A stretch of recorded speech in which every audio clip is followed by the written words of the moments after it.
వీటిలో మరో బ్రేకింగ్ చూస్తున్నాం. నల్గొండ జిల్లాలో నకిలీ విలేకరుల ముఠా ఒకటి పోలీసులను టార్గెట్ చేసింది.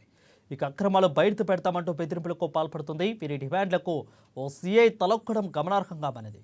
దాదాపు 5 లక్షలు ఇవ్వాలని సదరు ముఠా డిమాండ్ చేయగా వారి ఆగడాలు తట్టుకోలేక సీఐ తన మిత్రుడి ద్వారా 1.10 లక్షలు ముట్టజెప్పినట్లు తెలుస్తుంది. ఇక అయినప్పటికీ ఆ ముఠా బెదిరింపులు ఆగలేదు.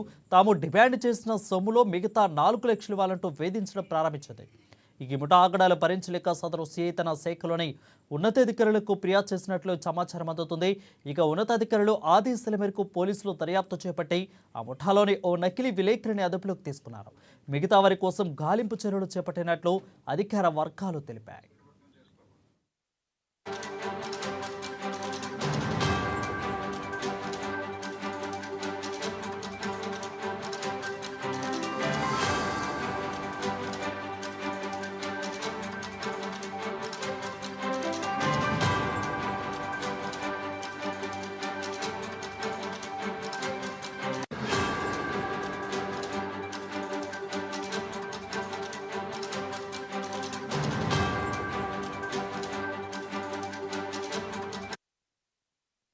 ఇక నల్గొండ జిల్లాలో నకిలీ విలేకరుల ముఠా పోలీసులను టార్గెట్ చేసింది. అక్రమాలు బయట పెడతామంటూ బెదిరింపులకు పాల్పడుతుంది.